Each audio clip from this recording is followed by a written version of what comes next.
भगवंत आतमध्ये बसले होते. पलंगावर एक डायरी पडली होती. ती डायरी नारदाने उचलली आणि चालू लागलीत. त्या डायरीमध्ये भगवंताच्या प्रिय भक्तांची नावं होती. महाराज, नारदाला उत्सुकता निर्माण झाली, या डायरीत माझं नाव असेल का, शेवटच्या पानावर तरी असावं म्हणून मला प्रश्न करून वाचायला सुरुवात केली. एक एक पान नारद मुनी काढत गेले तसा नारदाचा बीपी वाढायला लागला. मागून पानं एका पाठोपाठ एक कमी होत आहेत, पण नारदाला आपलं नाव दिसत नाही. 2-3च पानं राहिलीत, नारदाचा बीपी जास्तच वाढला. आपलं नाव असेल का नाही भगवंताच्या यादीमध्ये. आता फक्त एकच पान राहिलं होतं. त्या पानाची मागची बाजू पाहिली, त्याच्यावर पण नारदाचं नाव नाही. आता फक्त पहिल्या नंबरच्या पानाची पहिली बाजू पाहावी म्हणून नारदाने मोठ्या उत्सुकतेने ते पहिलं पान उलगडलं. तेव्हा नारदाला दिसलं त्या डायरीमध्ये पहिल्या पानावर पहिल्या नंबरचं नाव नारदाचं होतं. महाराज, इतका आनंद झाला नारदाला, इतका आनंद झाला, उड्या मारू लागलेत. माझं पहिल्या नंबरला नाव, भगवंताचा प्रिय भक्त, माझं पहिल्या नंबरला नाव. आपण देवाला भेटायला आलो याचं सुद्धा भान राहिलं नाही. नाचत नाचत बाहेर निघालेत आणि आकाश मार्गाने जाऊ लागलेत. जाता जाता शरयू नदीच्या किनाऱ्यावर हनुमंतराय भजन करत बसले होते. हनुमंतरायचं गोड भजन चालू होतं.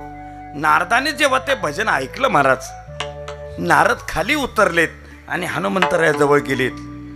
लक्षपूर्वक ऐका दृष्टांत. नारदाने हनुमंताला सांगितलं, हनुमंता भजन बंद कर. हनुमंतराय म्हणे, लोक सांगतात भजन चालू कर आणि हा भाऊ सांगतो भजन बंद कर. नारदा, का भजन बंद कर, काही उपयोग नाही तुमचा भजन करून. म्हणे, का बरं. पठ्याचं नाव डायरीमध्ये पहिल्याच नंबरवर आहे. हनुमंता, माझं तुझं नावच नाही डायरीमध्ये, कशाला भजन करतो, कर बंद. हनुमंतराय होती ती बुद्धिमताम वरिष्ठम. हनुमंतराय म्हणे, जाऊ दे भाऊ, आपलं डायरीमध्ये नाव नसलं तरी चालेल. पक्षाने आपल्याला आदेश दिलेला आहे, तुम्ही काम करीत राहा, एक ना एक दिवस तुमचा विचार केला जाईल. म्हणून मी फक्त काम करणं एवढंच मला कळतं. नाव येवो नाही तर ना येवो, मला काही त्याच्याशी घेणं देणं नाही. आणि खरं सांगू का तुला नारदा, पत्रिकेत नाव येईल एवढं छोटं नाव माझं नाहीच. म्हणून मी पत्रिकेच्या नावाचा विचार करणारा माणूस नाही. मला भजन करणं माहिती आहे. नारदाने सांगितलं, काय उपयोग आहे तुमचा भजन करून, नाव नाही ना तुमचं डायरीत. इतके वर्ष झाले साधे रस्ते बनत नाही, काय त्यांच्या पाठीमागे फिरता, बंद कर. मग हनुमंताने विचार केला, याच्या डोक्यात आलेली आहे आता जिरवण्यामध्ये हनुमंतराय एक नंबर. हात जोडलेत हनुमंताने. नारदाला विचारलं, नारदा काय करू, भजन बंद कर. का बरं, तुझं डायरीत नाव नाही. हळूच हनुमंतराय म्हटले, नारदा तुझी डायरी पाहिली ना, ती डायरी 2 नंबरची म्हणे. 1 नंबरची डायरी मॅडम जवळ आहे म्हणे. 1 नंबरची डायरी मॅडम जवळ आहे आणि मी पाहिली ती 2 नंबरची. असा राग आला नारदाला. तिथून पळत सुटलेत, पुन्हा भगवंताच्या धामामध्ये आलेत. नारायण नारायण. भगवंताने ओळखलं, गिराईक आलं म्हणे परत. आता या नारदा बसा. काय बसा, खोटं बोलतो, फसवतो आम्हाला. काय झालं, 1 नंबरची डायरी कुठे, ती काढ. माझ्याजवळ नाही, ती मॅडम जवळ आहे, आण. मग आतून ती डायरी आणली, ती डायरी नारदाच्या हातात दिली. नारदाने जेव्हा ती डायरी चालली तेव्हा त्या डायरीमध्ये पहिल्या नंबरचं नाव हनुमंतरायचं होतं. महाराज, दृष्टांत संपला. मला सिद्धांत सांगायचा आहे, तो ऐका आता. हनुमंतराय आपलं नारदाने भगवंताला विचारलं, देवा पहिल्या डायरीमध्ये आणि आत्ताच्या डायरीमध्ये फरक काय तेवढा सांग. तो फरक ऐका, तो महत्वाचा आहे. भगवंताने सांगितलं, नारदा तू जी अगोदर डायरी पाहिली ना, त्या डायरीमध्ये मी ज्या भक्तांना आवडतो त्यांची नावं आहेत. कळलं नारदा, तू पहिली जी डायरी पाहिली ना, त्या डायरीमध्ये मी ज्या भक्तांना आवडतो त्यांची नावं आहेत. पण आत्ता तुझी डायरी पाहिली ना, त्या डायरीमध्ये मला जे भक्त आवडतात त्यांची नावं आहेत. तुका म्हणे, देवा आणि माने ऐसी करू सेवा. अरे भजन आपल्याला आवडेल, आपल्या नातेवाईकांना आवडेल असं करण्यात मजा नाही, भजन देवाला आवडेल असं केलं पाहिजे महाराज. आणि जी माणसं देवाला आवडेल असं भजन करतात तीच रामरूप होतात, दुसरी होऊच शकत नाही महाराज, लक्षात ठेवा. काय महात्म्य आहे याचं महाराज जगद्गुरु तुकोबरा एका अभंगामध्ये वर्णन करतात.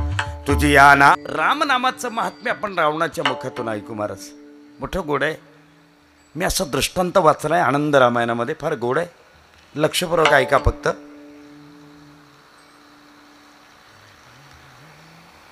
सेतू बांधायचं काम चालू झालं समुद्रावर आणि ही बातमी लंकेमध्ये पोहोचली.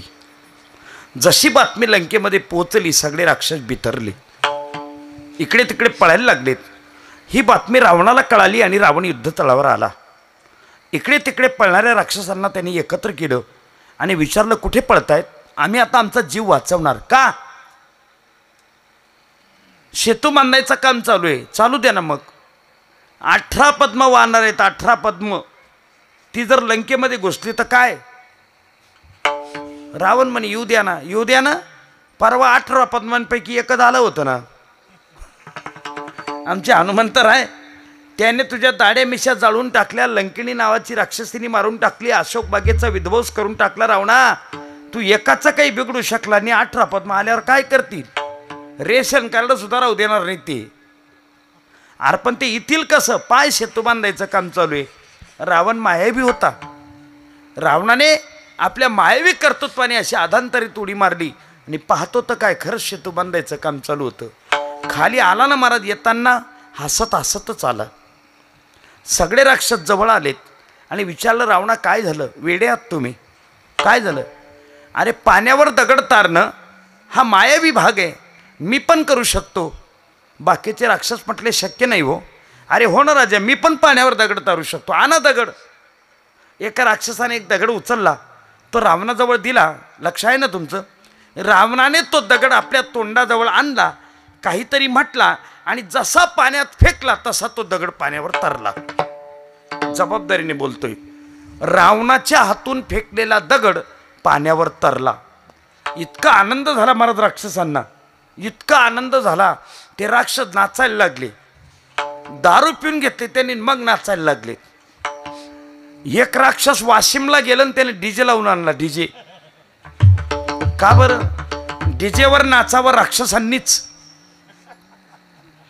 आणि पूर्वी तरी डीजेवर फक्त राक्षसच नाचायचे, आता राक्षसीनी पण नाचायला लागल्या. रात्री 11-11 वाजेपर्यंत लग्नामध्ये नाचतात महाराज त्या. बेधुंद दारू पिऊन घेतली आणि नाचायला लागलेत. एकाने रावणाला खांद्यावर घेतलं आणि त्याची मिरवणूक लंकेमध्ये काढली. ती मिरवणूक मंदोदरीच्या गॅलरी समोर आली. मंदोदरीने गॅलरीमध्ये येऊन पाहिलं आपल्या नवऱ्याची मिरवणूक. बऱ्याच बायांना त्यांच्या नवऱ्याची मिरवणूक निघून जाते तरी माहिती पडत नाही. तिने एका दासीला बोलवलं आणि त्या दासीला सांगितलं, खाली जा आणि हे राक्षस जे नाचतायत ना यांना विचार ही मिरवणूक कसली आहे म्हणून. आता ते बेधुंद झाले होते, ते काय ऐकण्याच्या मनस्थितीत होते का? नाही. ती खाली आली दासी, एका राक्षसाला पकडलं आणि त्याला असं हलवलं, विचारलं, का रे बाबा ही मिरवणूक कशाची? ते ऐकण्याच्या मनस्थितीतच नव्हतं अजिबात. ते बेधुंदपणे नाचत होतं. ते दारू पिलेलं होतं त्यामुळे ऐकत नव्हतं ते. मग जे दारू पिलेले राक्षस ऐकत नाही त्यांच्याकरता एक प्रयोग सांगतो, ऐका. महिला मंडळ इकडे पहा माझ्याकडे. जे राक्षस दारू पिणारे ऐकत नाही त्यांच्याकरता एक प्रयोग करायचा. हात वरती करायचा, अंगठा मध्ये घालायचा, 4 बोटांची बुक्की वाळायची आणि त्याच्या नाकावर मारायची. फक्त माझं नाव सांगायचं नाही तेवढं. उपाधी नका करू, नाही तर एका बुक्कीमध्ये त्याची दारू उतरली महाराज. आणि मग ते त्या दासीला विचारतं, काय सांगतेस आता? ही मिरवणूक कसली ते सांग. तुला माहीत नाही? नाही. आपल्या मालकाने पाण्यावर दगड तारला त्याची ही मिरवणूक आहे. धावतच गेली आणि मंदोदरीला सांगितलं, आई तुम्ही भाग्यवान आहात, तुमच्या नवऱ्याने पाण्यावर दगड तारला त्याची ही मिरवणूक आहे. मंदोदरी गपकन खालीच बसली महाराज. रावणाची वाट पाहत होती. माणसाने सगळ्या ठिकाणी मिजास मारायची, फक्त बायकोजवळ आला का मिशी खाली करून घ्यायची. ती अजिबात गडबड करायची नाही. का बरं? आपला 7-12 उतारा फक्त तिलाच माहिती राहतो, बाकी कोणालाच माहिती राहत नाही. सगळ्या ठिकाणी वचवच करायची, फक्त बायकोजवळ गुपचूप बसायचं. रावणाची वाटच पाहत होती मंदोदरी. आणि जसा रावण आला महाराज मंचकावर बसला आणि मंदोदरी पायाजवळ बसली. कुठे महाराज? विदुर नीती नावाचा एक ग्रंथ आहे, तिथे असं चिंतन आलेलं आहे, जातिवंत स्त्री कधीच नवऱ्याच्या मांडीला मांडी लावून बसत नाही, ती पायाजवळच बसते महाराज. विदुर नीती. मंदोदरी पायाजवळ बसली आणि मंदोदरीने रावणाला प्रश्न विचारला. मालक एक प्रश्न विचारू म्हटल्याबरोबर रावणाला घाम सुटला. का? उत्तर मंदोदरीला नव्हतं द्यायचं, एका पतिव्रतेला द्यायचं होतं महाराज. दरदरून घाम सुटला. आपल्या पदराच्या वेच्याने मंदोदरीने रावणाचा घाम पुसला आणि मग सांगितलं, मालक घाबरू नका, माझ्या विचारलेल्या प्रश्नाचं उत्तर फक्त खरोखर द्या, पाण्यावर दगड कसा तारला? रावण म्हटला, मंदोदरी मी राजकारण केलं. राजकारण काय? माझं सैन्य बिथरलं होतं, ते सैन्य एकसंध राहावं याच्याकरता मी एक प्रयोग केला राजकारणाचा. कसा? मी राक्षसांना सांगितलं, अरे मी पण पाण्यावर दगड तारतो. तारला कसा? त्या राक्षसांना सांगितलं, आण दगड. तो दगड मी जवळ घेतला, तोंडाजवळ आणला आणि त्या दगडाला सांगितलं, हे दगडा तू पाण्यावर तरला तर ठीक, नाही तर तुला राम नामाची शपथ म्हणून जसा फेकला तसा तो दगड पाण्यावर तरला. म्हटले हे कोणाचं चिंतन चालू आहे? रावणाचा विश्वास आहे रामनामावर. एवढी ख्याती रामनामाची आहे महाराज, विचार करा तुम्ही, एवढी ख्याती रामनामाची आहे. हो, नाव अखंड मुखामध्ये असणं गरजेचं आहे. एकदा का कधी प्रभू परमात्म्याचं नाम तुमच्या मुखामध्ये असलं तर सगळ्यात महत्वाचा फायदा महाराज सांगतात. काय? जेने चुके फेरा गर्भवास, गर्भवासाचं दुःख टळतं. गर्भवासी दुःख नाही येता जाता, हृदय असता नाव तुझे, किंवा तुका म्हणे गर्भवासी सुके घालावे आम्हासी. आता फक्त एक मुद्दा सोडून दाखवतो. कुठे महाराज? महत्वाचा आहे तो असा आहे, ज्या गर्भवासाचं दुःख इतकं भयावह आहे तो गर्भवास आपल्याला लाभावा किंवा प्राप्त व्हावा असं तुकोबाराय का म्हणतात? तर त्याच्या पाठीमागचं कारण सांगतो तुम्हाला. एकनाथी भागवतामध्ये स्वामीजी खूप छान दृष्टांत आलेला आहे.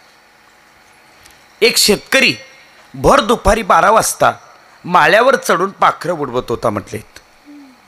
एक श्रीमंताचा मुलगा त्याच्याजवळ आला आणि त्याने सांगितलं, शेतकरी दादा खाली उतर, मला माळ्यावर चढायचं आहे आणि मला पाखरं उडवायची आहेत. आणि श्रीमंताच्या लेकराची कामं नाहीत बाबा, ही खाली उतर म्हणतो ना.